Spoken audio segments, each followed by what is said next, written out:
When the men of the United States heard that their country was now at war, they answered the call by enlisting in Uncle Sam's army. Men enlisted with their brothers, cousins, friends, and neighbors. But what happens when a soldier takes a wound or injury and is pulled away from the men that supported him? It seems the men stayed true to their religious upbringing and relied on faith in times of uncertainty. With that, I'll go over a few items from my Invalid Corps and Veteran Reserve Corps collection to explain my thoughts. One thing that is obvious but easily overlooked is that the men fighting in the American Civil War probably had no intentions of ever having a military career.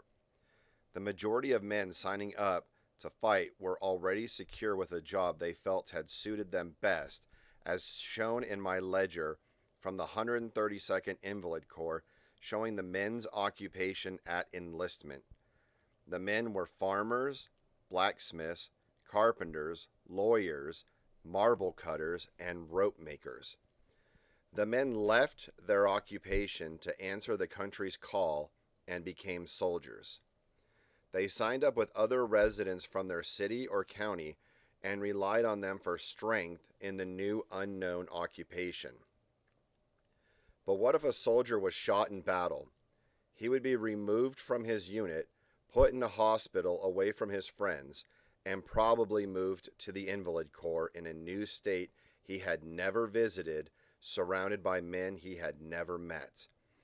The men, knowing where to find strength, put their trust in the Lord and relied on faith to help get them through the troubled journey. The men's faith could be something as simple as carrying a Bible with them. Charles Fisher of the 116th Company Invalid Corps carried a New Testament with him. Being a German immigrant, this New Testament was in German, and his German to English translation was a little rough when he wrote he was in the Invalid Corps and not the Invalid Corps. My photo album from the Invalid Corps at Camp Douglas, Illinois, has an image simply marked chaplain, showing there was a religious outlet on staff at the camp. But the use of faith really stands out in the letters the soldiers of the Invalid Corps wrote.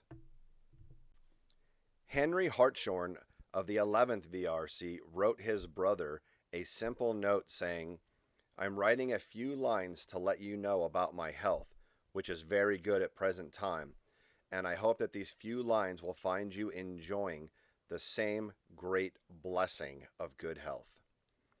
A letter written by an invalid soldier out of Wisewell Barracks in Washington, D.C. wrote, "Dean, I thank you for your good advice about attending divine service. I have not been to church since I returned from home. In fact, I didn't have much time. Sundays are as much taken up with the duties of army life as other days. Still, I might go evenings, but it is so awful warm. But by going, I may learn how to keep out of a warmer place. I would like very much to be situated that I could go to church with my friends and family. I will not live another year in this kind of way." Ecclesiastes 12:13 states, "Now all has been heard. Here is the conclusion of the matter. Fear God and keep his commandments, for this is the duty of all mankind." It seems Charles Canfield of the 112th VRC had this on his mind when he wrote to his grandmother to say, "I am glad you put your trust in the Lord so much, but I hope you put your whole trust in him. It is not absolutely necessary that you should belong to Mr. Poole's church, or in fact any church, but above all things give your heart to God entire and leave your destiny in his hands and cast off all else but him, and all will be well. I will not forget to pray for you."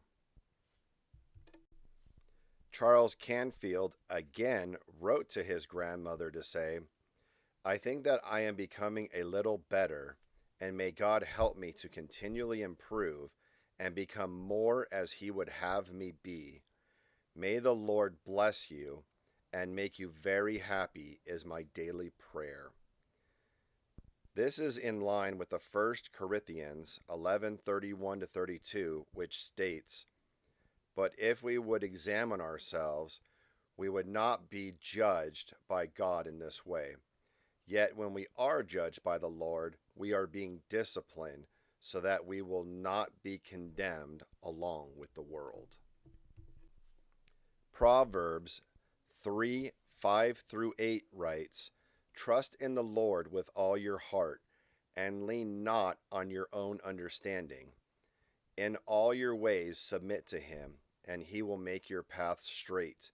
Do not be wise in your own eyes. Fear the Lord and shun evil. This will bring health to your body and nourishment to your bones." This may have been on the mind of Isaac Mead of the 6th VRC when he wrote, "If I trust in Providence, all will be right, but I have not as much faith as I wish I had. We would be very much better off if we would cast off our care on the Lord. It is good to feel that He careth for us."